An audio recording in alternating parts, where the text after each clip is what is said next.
Me permito ahora hacer una declaración en mi calidad de representante del Estado Plurinacional de Bolivia. Mi delegación agradece al secretario general por el informe brindado hoy y aprovechamos nuevamente esta oportunidad para reiterarle nuestro apoyo en las importantes labores que desempeña. Estimados colegas, el siglo XX se caracteriza por el fortalecimiento del multilateralismo como elemento fundamental de las relaciones entre los Estados y el respeto de las normas básicas del derecho internacional, construido sobre la base de tratados que establecen derechos y deberes que aceptamos mutuamente en el marco del ejercicio de nuestra soberanía, como el objetivo, entre otros, de proteger a los más vulnerables de la invasión, la usurpación y depredación por parte de los más poderosos. Los conflictos actuales que se suscitan en diferentes partes del mundo nos permiten ver que detrás de muchas de las disputas geopolíticas internacionales o locales está casi siempre también el interés por acceder, controlar y explotar recursos naturales económicamente atractivos. Ello se ve reflejado en el hecho que, de acuerdo, como muy bien señalaba también el secretario general, al informe publicado por el Programa de Medio Ambiente de las Naciones Unidas, durante los últimos 60 años, al menos 40% de los conflictos fueron motivados por esta razón.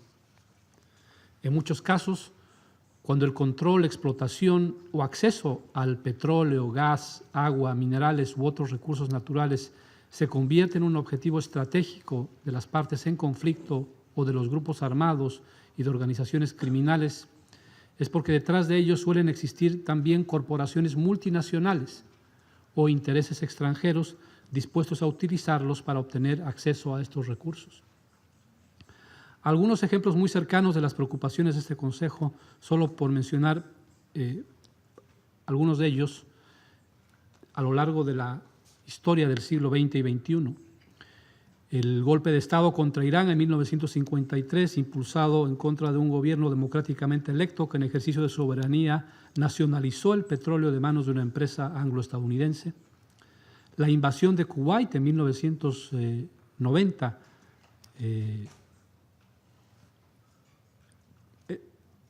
con la intención de Irak en ese momento de controlar el 20% de la producción mundial de petróleo. El conflicto en Libia, que experimenta constantes enfrentamientos entre las partes por el control de su industria hidrocarburífera y cuyo conflicto ha afectado a toda la zona, a la región del Sahel. También la invasión ilegal a Irak el año 2003, cuyo objetivo fue finalmente controlar la producción y el mercado del petróleo. El involucramiento de diferentes grupos armados en la República Democrática del Congo como resultado del comercio ilegal de estaño, tantalio, tungsteno y oro. En otros casos, cuando políticas soberanas de los estados sobre sus recursos naturales afectan los intereses de corporaciones o de algunos otros países que forman parte de la cadena de industrialización o comercialización de los recursos, estas corporaciones no tienen reparo en financiar movimientos separatistas, armar grupos opositores o provocar políticas de cambio de régimen para establecer gobiernos afines a sus intereses. La historia del siglo XX, en muchos países de mi propia región, es un claro ejemplo de ello. Estimados colegas, consideramos que no basta con vigilar y sancionar a los grupos armados, a sus cabezas como individuos o las partes en conflicto, sino que también hay que dinamizar y hacer más efectivo el régimen de sanciones. Para ello es necesario que apliquemos sanciones a las redes que componen la cadena completa de los involucrados en el conflicto, que en el caso de los conflictos relacionados con recursos naturales incluye a los facilitadores comerciales, que en gran parte están compuestos por grandes empresas transnacionales que permiten la comercialización y la inserción de los recursos naturales obtenidos de manera ilegal en situación de conflicto en los mercados globales. También a los facilitadores financieros, compuestos por corporaciones financieras y paraísos fiscales que permiten la inserción y legitimación de las ganancias en el sistema financiero global y que son producto de la comercialización de dichos recursos. En tal sentido, este Consejo debe reformular los mandatos de los órganos subsidiarios referentes a las sanciones para que los paneles de expertos tengan el mandato para investigar e identificar a estas corporaciones, afectando y anulando definitivamente estas redes criminales. Con el resultado de dichas investigaciones, el Consejo debe ser capaz de imponer sanciones a las redes antes mencionadas.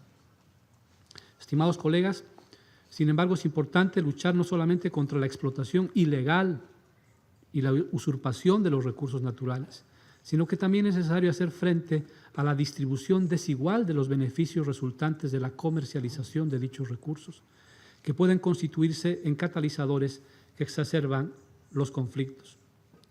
El Estado boliviano enfrentó estos escenarios durante su historia. Un ejemplo claro se remonta al siglo XIX, donde la explotación de recursos naturales por intereses corporativos foráneos impulsó una campaña bélica, asimétrica y expansionista en la región que afectó profundamente a mi país. Estos intereses foráneos se replicaron durante gran parte del siglo XX y se tradujeron en la privatización y explotación de nuestras riquezas naturales, agua, plata, estaño, petróleo y gas, en beneficio de empresas transnacionales, dejando ínfimas regalías para el desarrollo y el bienestar de nuestro pueblo. Me permito simplemente tratar de mostrar qué es lo que se ha hecho en Bolivia en relación a este tema. El año 2006, el Estado decide la nacionalización de los recursos naturales. Se reconocieron a través de la Constitución aprobada del año 2009 como propiedad y dominio directo, indivisible e imprescriptible del pueblo boliviano, bajo la administración del Estado en función del interés colectivo. Este mandato permitió recuperar los recursos naturales y las empresas estratégicas de manos de las empresas que explotaban en menoscabo de los intereses de nuestro pueblo. Un ejemplo de cómo el control soberano de nuestros recursos cambió el curso y desarrollo de Bolivia se ve traducido en los cambios sociales y económicos que mi país experimenta desde hace 12 años. No es una mentira decir que antes, hace 12 años, los presidentes de mi país iban en calidad casi de mendigos al Fondo Monetario Internacional o al Club de París para pedir recursos económicos, incluso para pagar salarios de nuestros maestros o de nuestros médicos. Hace 12 años, la dinámica de la distribución de las utilidades por explotación hidrocarburífera permitía que el 82% vaya a favor de las empresas transnacionales y solo el 18% de las ganancias se queda en beneficio del país. Desde la nacionalización de nuestros recursos, ahora el 82% se queda en manos del pueblo boliviano y el 18% va a las contrataciones de servicios de empresas transnacionales que se quedaron en el país porque todavía tenían muchas ganancias.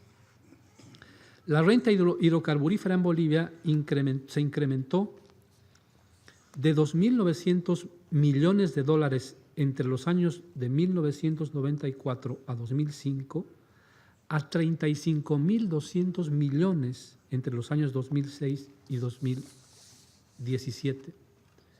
El Producto Interno Bruto de Bolivia experimentó un crecimiento sostenido.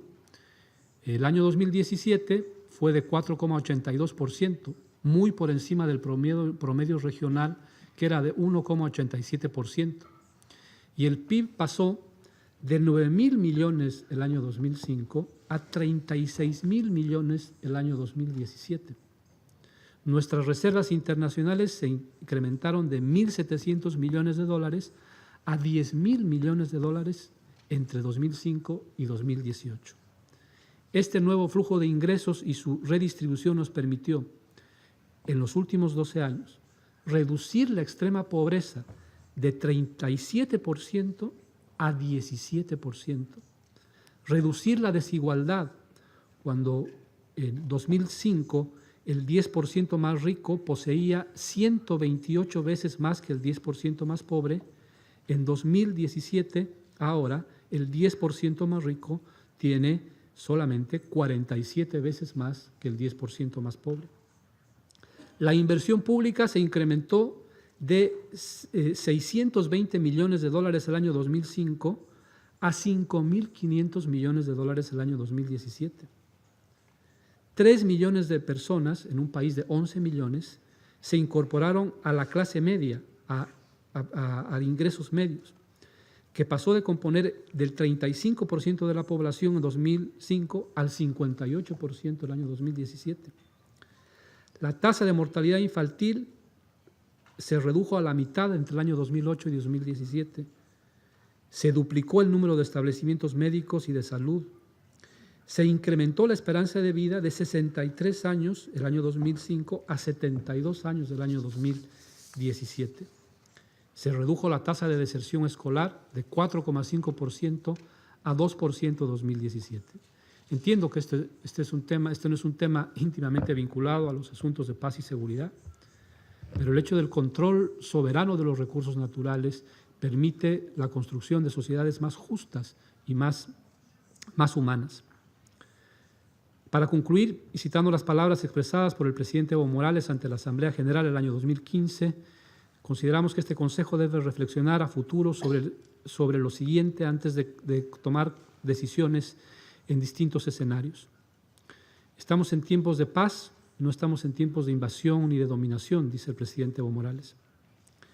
Por ello debemos preguntarnos, ¿a quiénes benefician las guerras? ¿En manos de quiénes se quedan los recursos naturales después de las intervenciones?